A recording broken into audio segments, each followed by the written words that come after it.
All right, so we're recording now. I guess we can let it go. This is gonna be this is a prototype thing to see how this conversation gonna go. So I thought let's do like a past future thing for this. It's gonna be what do we say the topic was again, Chris? For the past, we're gonna talk about the The WCW invasion, invasion angle. Yep. the invasion angle, and how it went and how it could have gone. We can talk about for present. Let's talk about the Roman Reigns Empire. And I know we all probably know just a little bit about that. We haven't been keeping up as much as I know we could have, but it's not that complicated. But for the future, I picked Simone Johnson, the Rock's daughter, and for developmental. All right, for the developmental podcast. I used to back in the day we used to call it the Bros to WrestleMania. Bros to WrestleMania. Yeah, I'm gonna scratch that because I think Vince McMahon would sue. So Yeah, right. we've now evolved to the developmental podcast. What's the developmental podcast? We came up. It's an idea that me, Joe, Haynes came up. Chris Haynes. I'm gonna say Haynes because I'm Chris as well. So it's our Fagan or Haynes, and then Joe Schmo. This is a whole conversation about the developmental stage, like for past, present, and future, like storylines and character development that went well, and ways to improve it, or what went wrong, and what could have been done to make it better. Things that are going on currently, storylines or character development that and what their directions could be. To improve it, or if they're going well, or if they're going horrible. We're going to talk about that, and then for the future, characters who are or athletes who haven't yet made it into the main stage yet, or from other companies, other wrestling organizations, like and see if they are good fits. And we'll talk about their characters and the development stage that they're in, and where they could be in the WWE mainly. I know you two probably more than me have watched other organizations than me, but me personally, I've always been WWE since I've never really watched WCW, any of the other stuff like Impact, AEW, anything. I didn't even watch WCW back then until now. Wow. Well, real quick, let's introduce, because this is the first time we're doing this kind of show. Joe, real quick, introduce yourself. Let them know how much of a super fan you are and why you deserve to be on the Developmental Podcast. My name is Joe from Clear Lake, like long walks on the beach. I've been watching wrestling at least since the Attitude Era, so late 90s, WrestleMania 17 in Houston. I mean, probably even before that. And I took a little bit of a hiatus somewhere in the middle, but, I really followed WWE more than any of the other promotions. But, I still a huge fan, love the sport, still watch it today, and that's about it. And Chris Haynes, the fake ass Booker T. Washington, I'm gonna call you. Tell him what the problem is, Book. Well, my name is Chris Haynes. I've been a wrestling fan ever since I was a kid, going all the way back to the Hulk Hogan days. That's what actually got me into wrestling, Hulk Hogan, and I had all of the action figures, all of the wrestling men. I went to the shows. One show in particular that I went to that really stood out is WrestleMania. The WrestleMania, I think it was WrestleMania 2 when Stone Cold was fighting The Rock. That's one really, really important WrestleMania. I went to that one. But yeah, I've been a fan of wrestling for a very long time. Like Joe said, I kind of took a little hiatus recently, but I'm happy to be back. Yep. And but Chris Fagan, for all you guys, you already know me. I'm the guy from the Talking Through the Medias. And real quick, that's what the Developmental Podcast is going to be filtered through, the Talking Through the Medias podcast, and partially on the YouTube channel.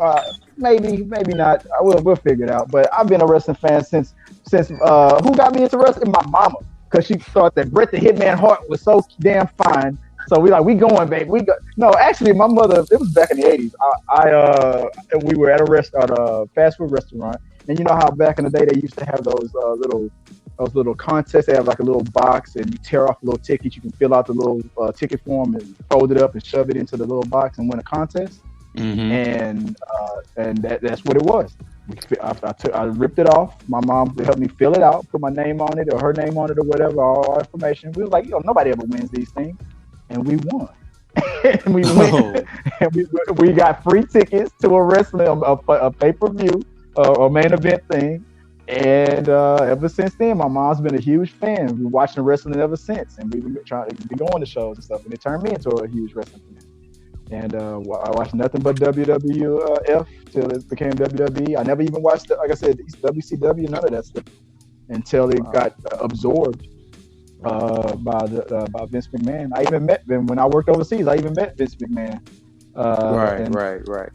And John Cena, and I'll get into that in some other show in the future. But right now, let's get into the developmental stage. Like I said, we're going to talk about something from the past, present, and future. So, real quick, Haynes, we agreed that for the past, let's talk about what was the subject line you want to talk about?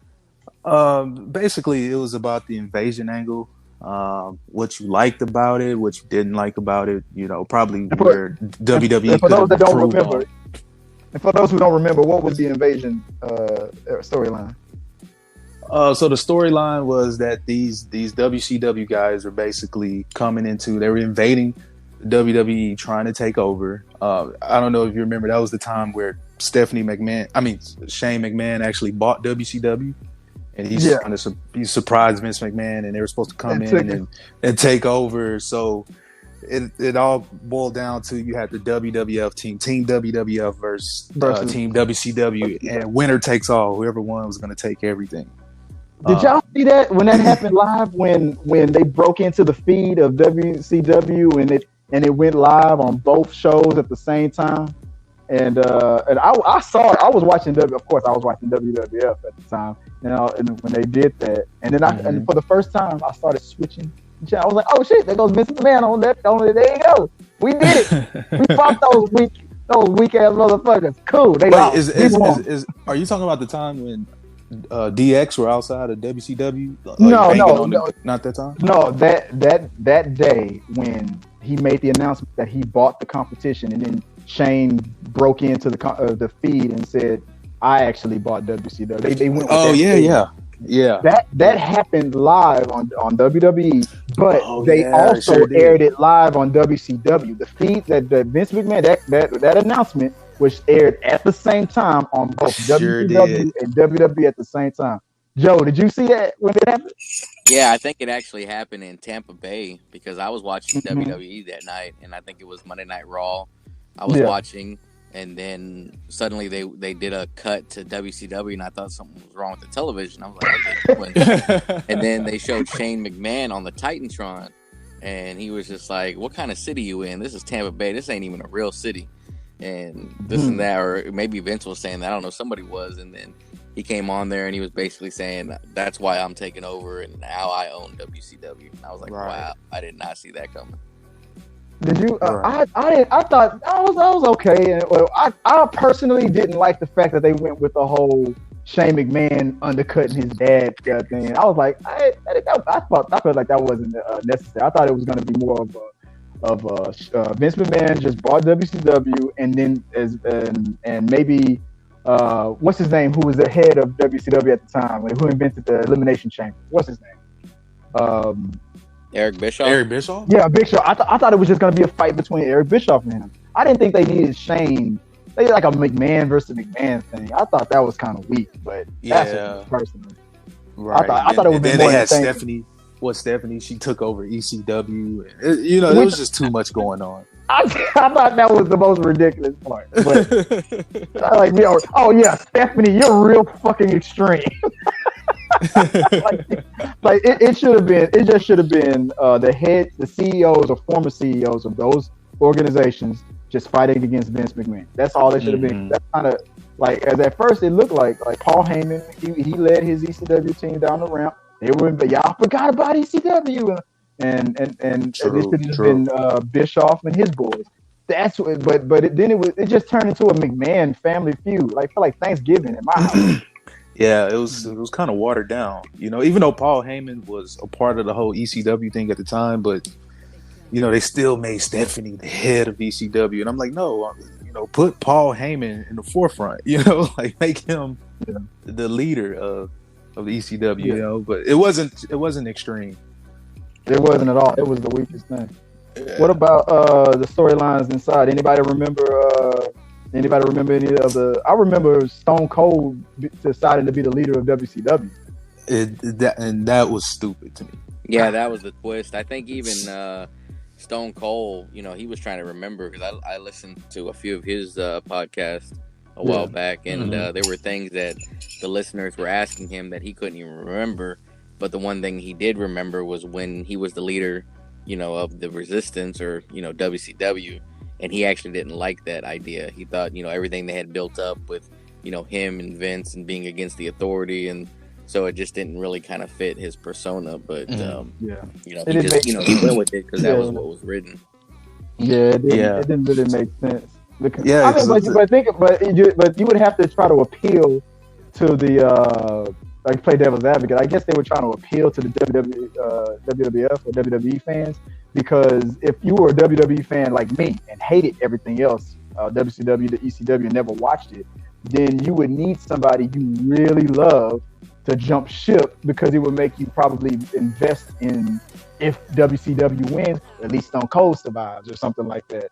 But because if you would have had DX, The Rock, and The Undertaker, and Stone Cold Steve Austin on one side, I don't give a damn who was on the other side. The WWE fans was not going to think they were going to win. Like, they would be like, fuck Sting, fuck all y'all, fuck the NWO. It wouldn't matter. It wouldn't matter to the WWE fans. So I think that's why, like, Shawn Michaels? Well, yeah, that's to the hardcore WWE fans. But then you have people like me. I watch WCW, and even though I still would have probably want WWF to win at the time, but it just would have been a better storyline if you had Austin, Rock, who else did they have? Kurt Angle, Kane, Undertaker on this side, but then on the WCW side you had Sting, Goldberg, Hogan. Like, come on, that would have been. It would have been better that way, because it would have felt like they would have had to earn their spot. Booker T stayed on his side, and he was a champion at the time. I give him credit for that. I remember that. They when he first walked in, they jumped him, they fucked with him and messed with him a little bit. But he clawed his way to the top and got the respect of the WWE. And I thought that's how they should have handled it with all of them. But that's it. Yeah, but if you think about it, other than Booker T and a few other people, they really didn't have any main event players on the WCW side. They were having people like Lance Storm, and Goldberg even dropped out. I think after he bought it, he didn't like the idea of being bought by WWE. Right. Yeah, a lot of them didn't come in, right? Yeah, it took him 2 years. Then fast forward, Rock was going into his Hollywood career, so the perfect send-off, is to get buried. And that's when Goldberg debuted. And, after The Rock had finally beat Austin the day after WrestleMania, after their third match. And then he's like, I've beaten everybody. I have no one left to beat. And Vince somehow convinced him to jump on board. And that's when he debuted and beat The Rock. And then, went on to have his WWE career. So. And then I think it was, I want to say Kevin Nash. And I watched this interview of Kevin Nash talking about it. And basically he said it all boiled down to, a lot of these WCW stars had egos, huge egos, and they were used to being at WCW, getting these huge contracts, and not even having to work as many days. They could come into work. They pretty much ran WCW. They were writing their own storylines. Exactly. And I heard a lot of the when the invasion and stuff started to happen, a lot of the WWE fans, especially the ones who used to be WCW and then started getting fame in WWE, were upset, because it was like, I don't ever want to see these people again, and I had a bad experience over there. I don't want them coming up. They really started to bring a them versus us kind of a feel to it. But I thought that was good. That was the good thing about it, Make them earn it. Yeah, remind their asses that they should have jumped ship years ago. That's what y'all lost, motherfucker. This is it. Spoils of war. Y'all bitch ass lost. Yeah, now welcome back to the back of the line, bitch. That's how I felt. but I understood because remember what's his name? There's a Double J Jeff. Was it Jeff Jarrett? Jeff Jarrett. Remember when Jeff Jarrett when he screwed over Vince and almost didn't give the belt to Shawn? We'll probably talk about that on another show. But when he started to get some fame in WCW, and then it felt like 2 days later, it felt like Vince McMahon done bought the company, and you already knew who was not going to come in. Jeff Jarrett. Double J. Jeff Jarrett was the first person on the list to not ever come back. And I don't think he ever did. No, I don't think he ever came back, did he? Like a few years ago, but not. He came back for one segment a few years ago, but nothing. Like he'll probably. I think he's a producer now for the. That's cool. I'm glad that if they got over any issues. I'm glad about that.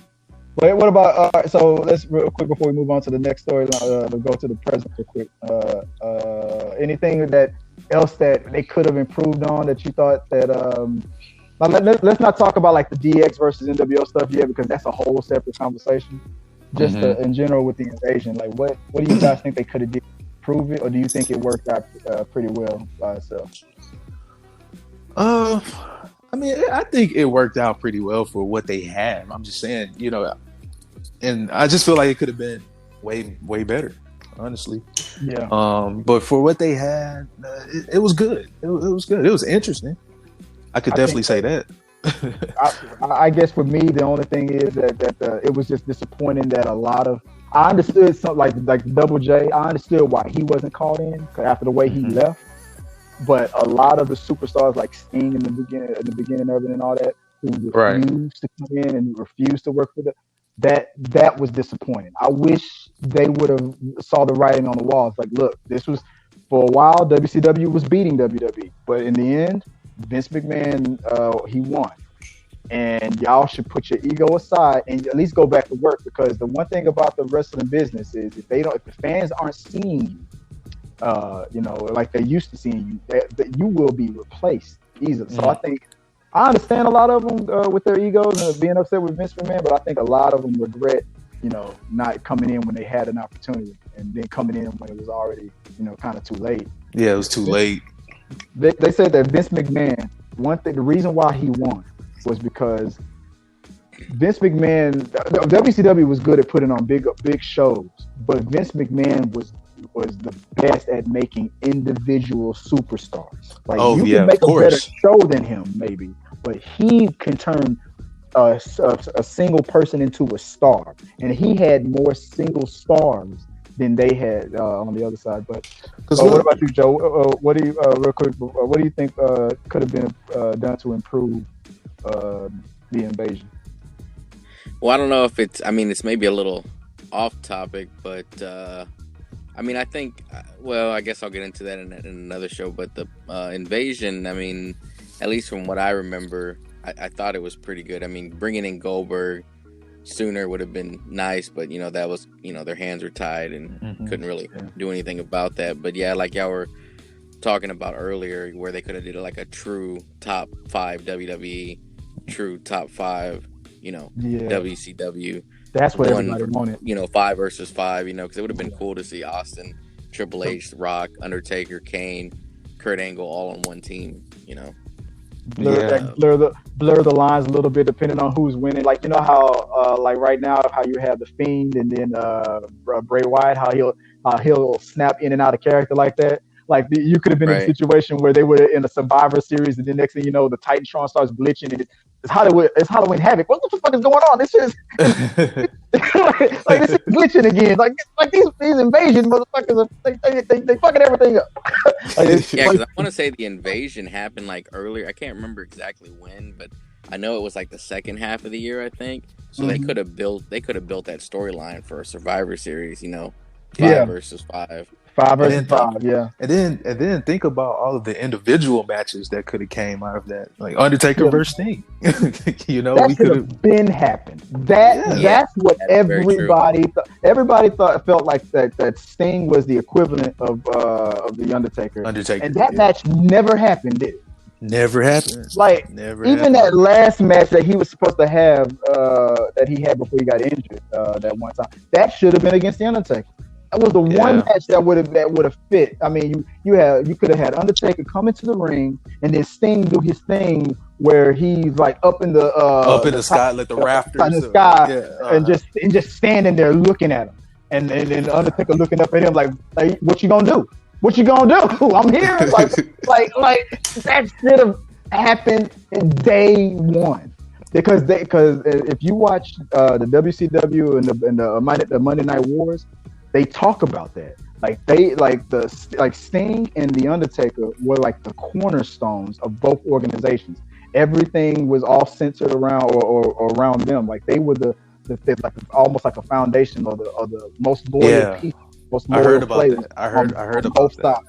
Mm-hmm. Like Sting was loyal to WCW, loved it. Undertaker loyal. Even though he did go work in both companies, but the character Undertaker when he character that was it. He was WWE for life.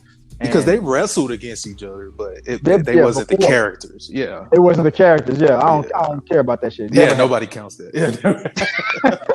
All right, let's move on to the present. Roman Reigns has now the name Roman Empire now makes fucking sense now. The tribal chief.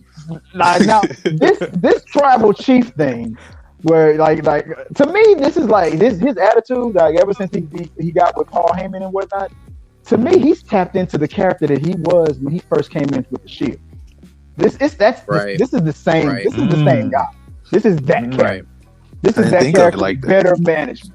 This is the Shield character with Paul Heyman managing him now. It's the same feeling, and it feels right. It feels like it feels more authentic. I feel like this is the Roman Reigns. Like, remember when they tried to make him a face and smiling all the time, and he was too happy and. What do y'all think about? Like you said, it wasn't authentic. It was not authentic. Well, that's the thing. I think with Roman, this is the character he was meant to be, that he could embrace. You know, I think when they forced him to be a face and the smiling and then trying to run promos, the boos really got to him. And, it really affected him when they did that fourth wall promo when he did with Cena. Mm-hmm. And that was probably like one of the biggest reactions he got because he really like got caught up on his lines, Cena was like, it's okay, take your time, Oh man, you reminded me of that. You mean when John Cena I get it to John Cena. Just like in a hip hop battle, he saw that opening and he could have been nice about it and let it slide. But he went for the damn throat. He went for the kill, man. That was bad. I felt so bad for Roman. I did too, and I'm like, I was like, and that was one thing I was always thinking, why couldn't they make him the way he was when he debuted with the Shield? Man, a few words, words. Go out there, tear the house down, walk away. That's it. Because it's not like he doesn't have mic skills. It's not like his mic skills wasn't going to get better. It's just that it felt like Brock Lesnar. It felt written. That's perfect. And Brock Lesnar learned that a long time ago. It's like Batista in the WWE, not in the WWE. It's like Batista in his movies. Batista is not the best actor in the world, and the first person to tell you that is Batista. It's Batista, right? He knows this, but when you put Batista with the right director, like the man who did the Guardians of the Galaxy, he knew how to edit Batista. He knew how to direct him. And they can capture that perfect comedic timing that Batista was good at. That nobody knew how funny he could be. He is funny to me. But that director knew how to shoot it. He knew how to write it. And that's how you direct him. And that's what the problems that they did with Roman Reigns. Roman Reigns is great on the mic. He's real good. But as long as he's keeping it like those little bits, that it's like what he did to his cousin recently. Man, he talks 10 times more than Brock Lesnar ever did. Oh yeah, he'll take the mic away from Paul Heyman and he'll start talking. but just a little bit of what he said was enough. When was it Jimmy? Is it Jimmy? Who is he fighting? Jay. I think it was Jay. No, he's Jay. fighting Jay. Fighting Jay. So And Jay was like, what did he say? I hate you. I hate you. And what? And all Roman said was, it's okay. I love you. Yeah, man, I'm really loving the new Roman character. Like he made me want to buy merch that night. Changed over. I was like, man. And the crazy thing about it is, and Chris, I know you don't really watch TV, but Joe, you probably know about this. Like when he debuted back in NXT, he used to do these promos where he was just this cocky, arrogant guy. You know, he used to have the suit on, and you can go back and watch it on YouTube. But he was really good. I probably won't look at it. But he was really good with his promo, man. So that's why I wasn't surprised that he could cut a promo. I really didn't understand why did they have him coming out here every week smiling, and then the boos were getting louder, and it seemed like they were trying to drown out. It feels like he can cut a promo, but it feels like he has problems cutting a promo that a person who's writing it for him in a storyline that he doesn't like. Right. That feeling really projects itself on the screen. I don't like this direction. I don't like the way it's being written. I could like this direction if it was written better, but I don't like the way it's being written, and it's all making him. It's like he psychs himself out before he comes out on the stage. I don't think they're gonna like it, and because he's probably afraid of that, that's how it comes off. And then the people don't like it, and then it snowballs. It gets worse. And he's like, but whatever I do, I still have to smile. I gotta still smile. Next thing you know, John Cena calling you a bitch in front of a little girl on the third row, and you don't know what to do now because your merchandise is not selling. Now it just seems like it just flows. It's so organic now, you know. And then now everybody loves Roman Reigns. I'm the head of the tech. They should have done this years ago with the Simone family. You know what this? I don't know if I told you this, Joe. I think I had this conversation with Chris. This feels like the Hart Foundation. This feels like that right now. This could get big. I mean, you get the Uso brothers. You get Tamina. You get more people because there's way more people from this family than you think of. And then we'll talk about her in the future when Simone comes down. If this family stays connected for as long as it should, with as long as they gave Bret Hart the Hart Foundation, this could be big for him. One of the biggest staples that they've ever done if they do it right. Yeah, right. And then to know that The Rock is willing to come back and fight Roman and take that loss. He even said it. He said, man, if I come back to the WWE and I fight Roman Reigns, it's only right for me to put him over. So just think if you have The Rock. Let's be honest. Let's be honest. If there's really a head of the table right now, it's The Rock. Easy. Without a doubt. But that could be a good story. Like, can you imagine The Rock coming down to the ring and just being cocky like he is, I'm the head of the table. Like, what are you talking about? Then that would be the perfect time for Roman to go fully heel, man, to just go crazy. Yeah, it would have to be like a special match. You couldn't have Face Rock versus Roman. Then they would be mad at Roman for doing. You would have to have like a heel Rock versus like a more heel Roman. So that way, the cocky Rock, they wouldn't feel bad, or really mad at Roman for, letting Roman put him over. And I just realized something. Samoa Joe. Could come in. Is he gonna get in line? This could. I don't know. They're doing everything right with Roman right now. I mean, everything right. He changed his wardrobe, so now he doesn't wear a vest to kind of get away from the Shield thing. I don't know if they're going to update the music. I was reading rumors. I do a lot of cage side readings, and they're pretty accurate for the most part.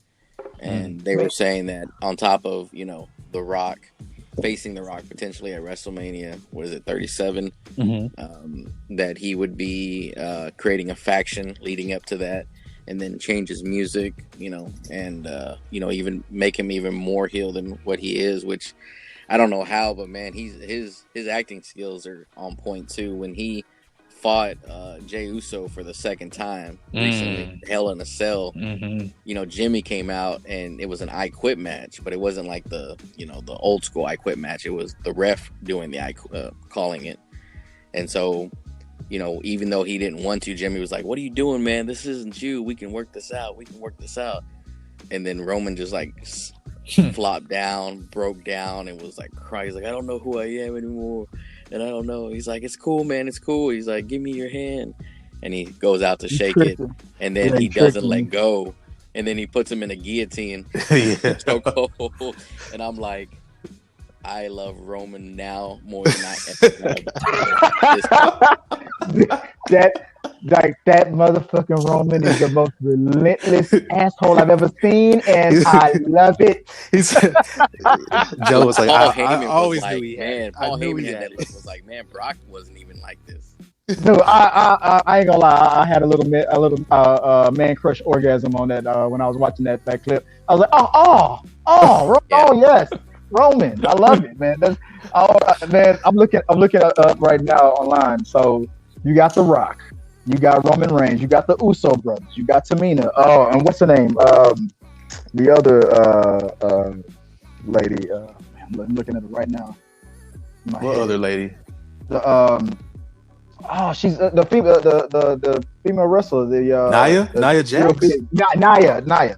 You got Nia. Could you imagine that? They would dominate the female roster with Nia Jax and Tamina again. You got the Uso brothers. You got Roman Reigns. You got Samoa Joe. You got The Rock eventually. This family, if they all get in line behind this makes the name Roman Empire make sense. If they all get in line, this could be the strongest family staple ever. Like, it would make the Hart Foundation look so weak in comparison. Well, Samoa Joe would just be added in as like quote unquote cousin, but he's not directly related, is he? I don't think so. I don't think he is. I don't think you have to be. I mean, I'm sure that all of them are. I mean, you're in a tribe. You're in the tribe. You're in the community.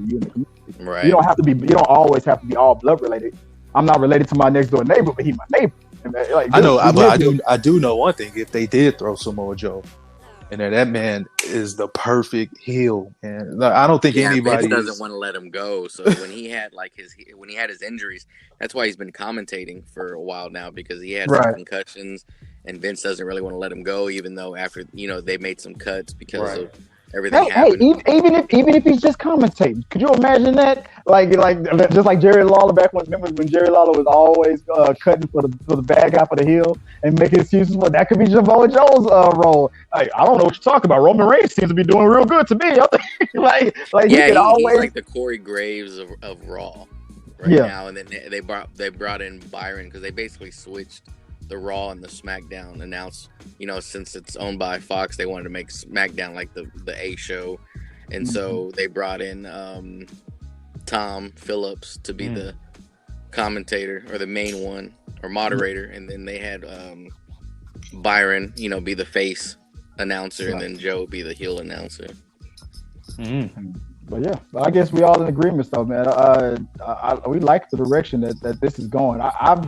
I've come up with some ideas that can improve it, but I think right now I feel like they're doing a great job with something. I'm gonna tell you why I know that they're doing a good job, and this is for me, because I was so interested in the Fiend and this whole character development for the longest, but it seems like ever since Roman Reigns turned heel, I mean, that's the only thing that's really been super interesting to me. It's like, I'm like, oh yeah, okay, it was good what the Fiend did, but man, what did Roman do? I can't wait to see what he's going to do Friday.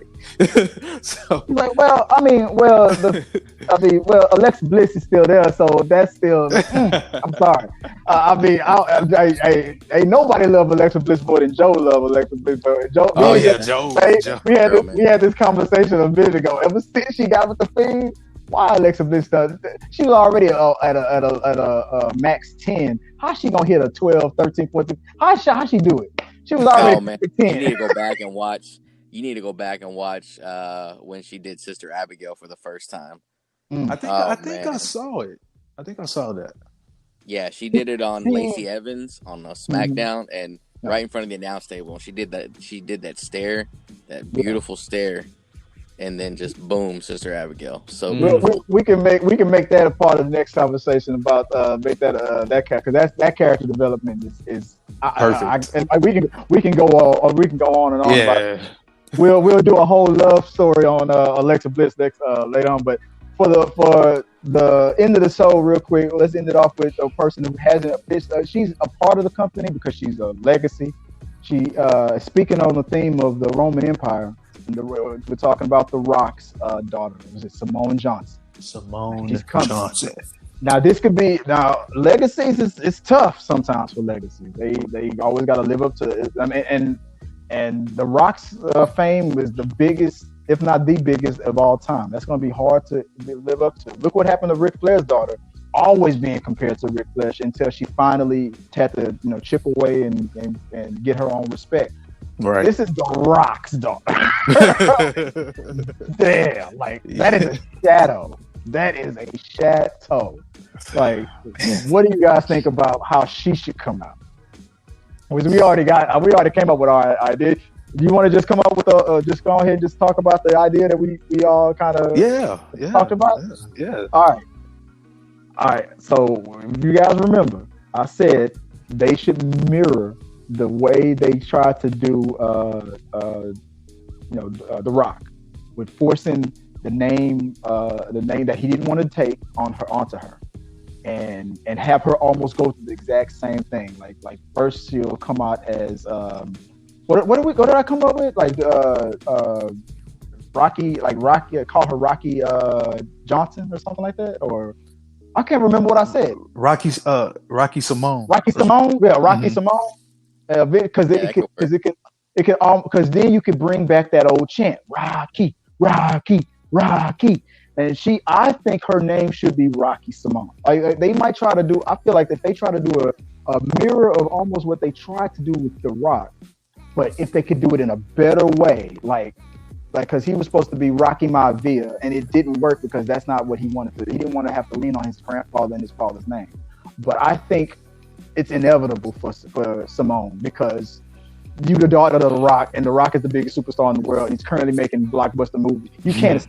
Everybody knows who you are, and you better be entertaining, girl. Because I ain't playing. Yeah. So I think she should embrace it, and I think Rocky Simone should be her name, and I think that Rocky chant, she needs to bring that back. That's just my idea. So what about you guys? What do you think? Nobody's got anything better. I know. Go ahead. No, my whole thing is it's definitely going to be hard for her, because, like you said, she is The Rock's daughter, man. If we go back and we see what happened with Charlotte, just imagine what's going to happen to The Rock's daughter. Charlotte did the carbon copy, the female version of Ric Flair thing, and it worked. And at the end of the day, it worked, because that was a cocky character kind of thing. But I will say this: she would definitely have a shot if they don't try to turn her into The Rock, just like another Rock, and giving her the people's eyebrow, or Don't do any of The Rock's moves. Yeah. Don't do. What about you, Joe? What do you think? The only thing I'm thinking that she should take from her dad is the name Rocky, because everybody, even though his name was The Rock, he loved to chant Rocky, Rocky. Now bringing that back is that's the only thing I think.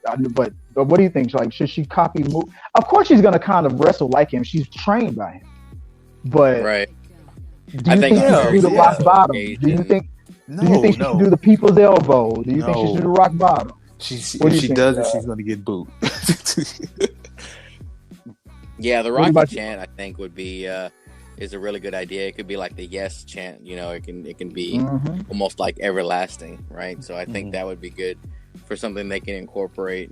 She would already be wrestling in NXT, I think, on the regular, but everything's kind of been delayed because I've been watching NXT now since my boy Balor went back and became champion there, and they kind of kept everything. They've been keeping everything stationary. They hadn't really moved anyone up just yet, because they haven't had the crowd come back yet. And I think, once they do, she'll probably start, debuting on NXT, and then really bringing that division up, because after Io Shirai, I'm sure she's the current NXT Women's Champion.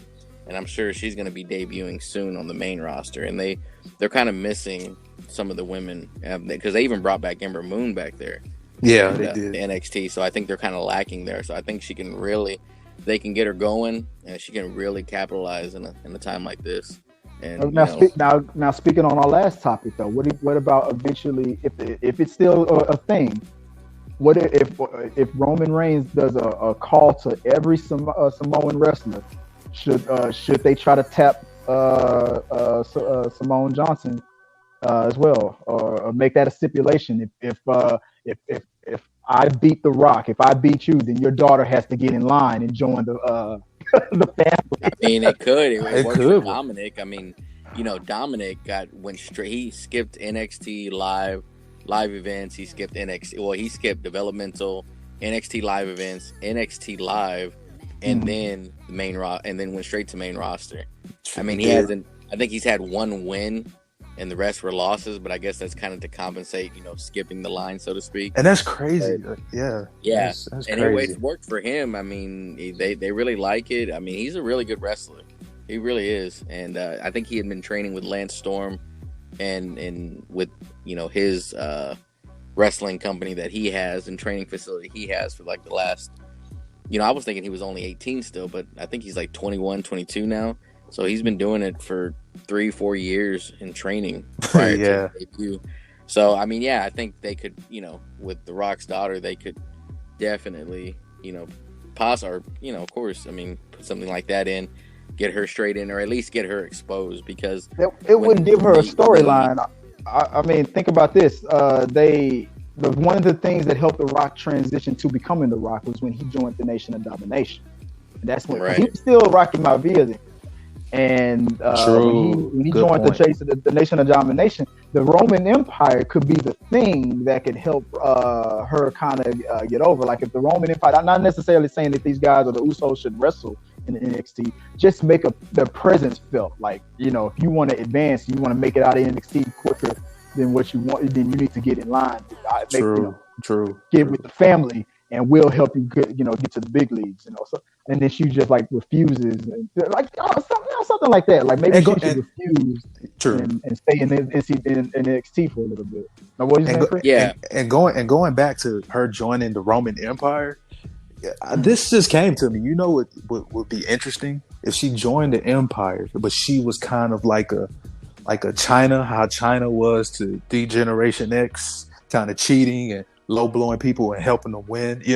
I think that'll probably work. The slowly introduce people. But that works for an unknown. But I mean, everybody's gonna know that's The Rock's daughter, and they'd be like, why aren't you giving us your eyebrow? True. It'll be kind of hard for her to stay quiet in the background. It probably unless that was the part of the storyline that Roman, I defeated your father, and this is what you're gonna be doing.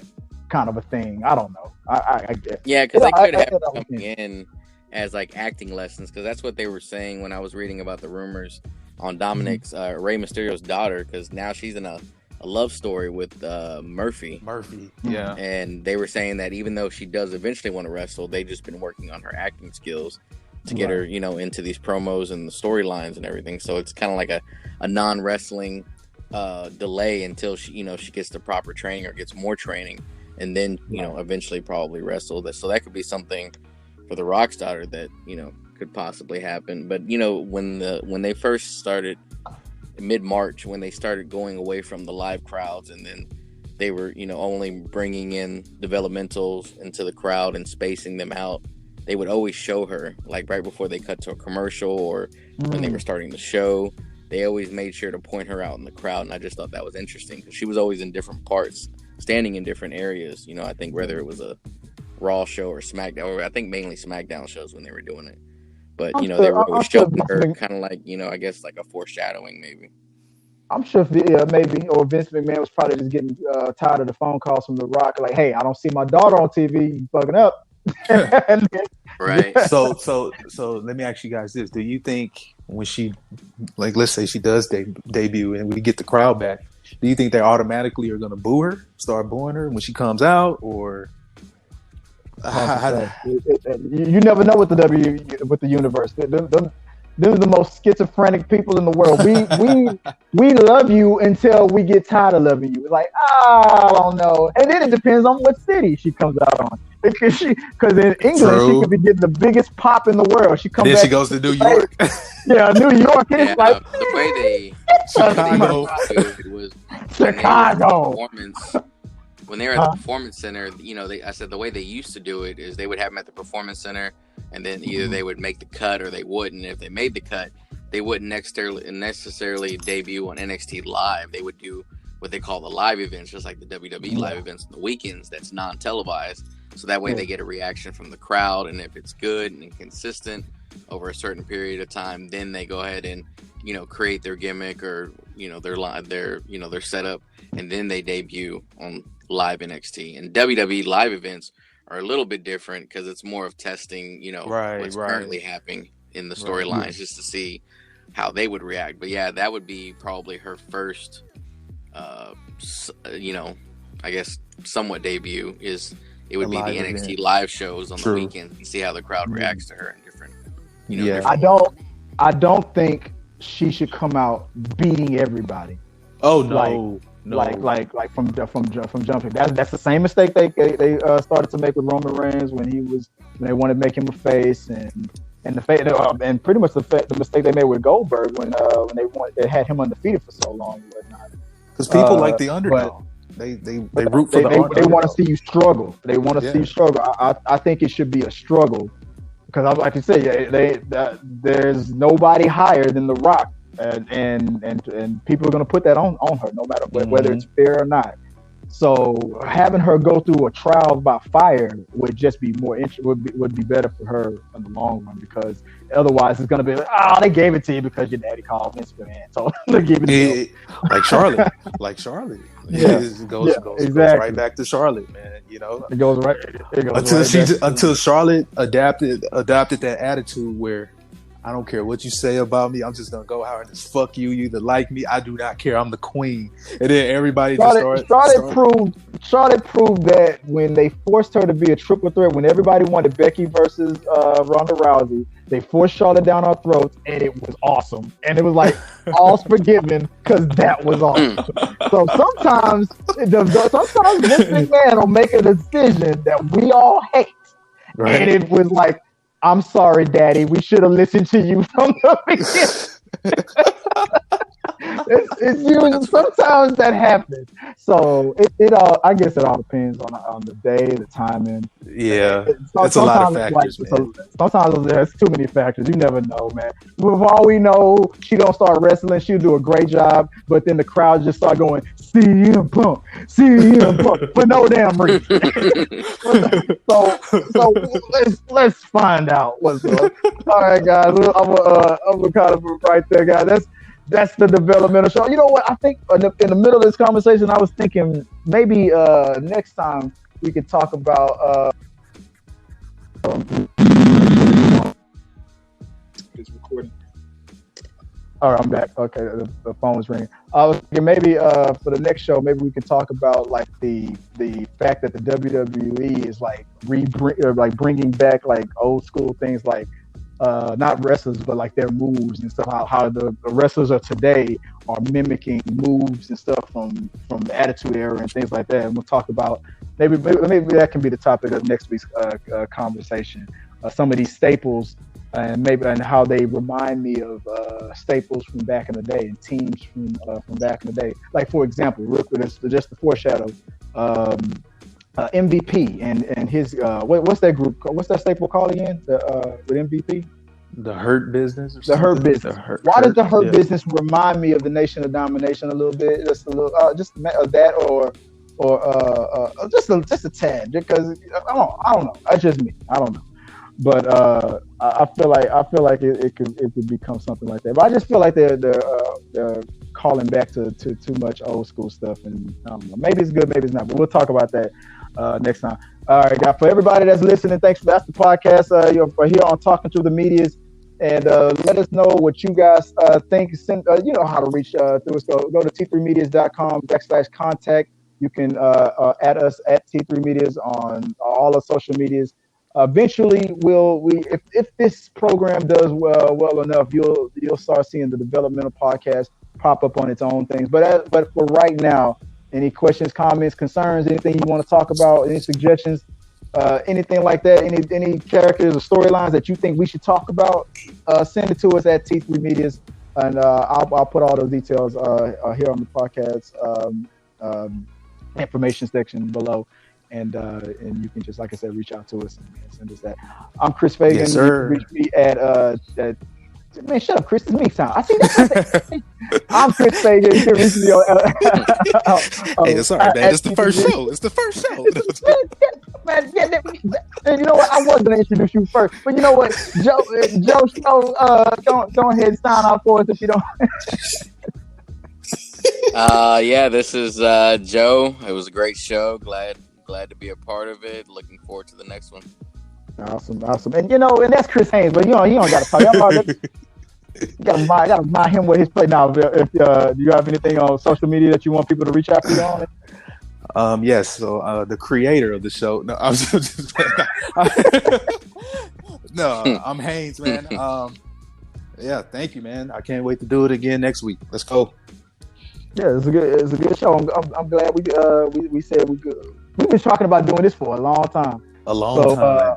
I'm glad we decided to get this conversation on. I think this is a good way to go with this podcast. Let's hopefully you guys don't flake out and be like, I'm too busy, sleepy. Well, I'm happy to be doing it with you guys, man. I love you guys, my brothers. All right, man. You're making me uncomfortable, man. All right. Yeah, I'm actually getting aroused. Chris said he had an orgasm with Roman Reigns or something like that. I don't know. Man, that's Roman Reigns, dog. You are no Roman Reigns, man. Or you ain't a champion. You don't got Paul Heyman. I would make out with Roman Reigns with Paul Heyman watching the way you see the way Paul be staring at Roman when he talks. I'm like, this part gonna be edited out because we really went a different direction. I'm secure in my masculinity with Roman. I love you, dog. I'm with Joe. Let's edit this part out. Hey, Roman, you the big dog, man. This is your yard. Could you imagine, big dog? You big dude. Could you imagine making Roman that uncomfortable? He's like, well, I'm not going on that podcast. Yeah, exactly. Hey, Roman, how come you don't be telling me you love me like you be telling the other fan? Love you, dog. All right, I love you. Chief. I love your beard. All right. Before we go, real quick, here's another idea I thought would have been. I tweeted this. All jokes aside, I said there's a rapper named is it Sedena or something like Sedena? He has a song called "Long Live the Chief." I said, look it up, hold on, let me see if I can look it up. Long Live the Chief by Jadena, Jidenna. Oh yeah, Jake Denner, whatever. Jake Denner. Yeah, look up the song "Long Live the Chief" by Jadena. That is Roman's new entrance music. That should be like Vince, buy the rights to that song, because that should be the song. The way it comes, people want to be the king. They talking about rings, but long live the chief. It's just the way the hook goes. It fits his personality. Well, I don't know. It probably sounds good, but I don't know if Vince is going to buy it. I haven't watched SmackDown yet, but I read too that they were going to change his music. Now that he was creating, I'm telling you, long live the chief should be it. Well, you heard what Batista said. He said he had RZA from the Wu-Tang. He made him a new theme song, but Vince was like, "Nope, I don't want it."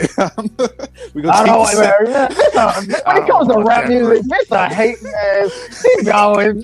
Actually, it's funny you say that because when after they did the recent draft, normally they change the music. Fox decided to keep theirs because they had just recently changed it, I guess. So it's still considered new, but the Raw theme music is the first rap theme that I've heard. I think ever. It's usually like because it's usually like rock music. Oh, they switched it. They switched the theme song. they switched the theme for Raw, so you should listen to it. It sounds like rap. It actually sounds pretty good.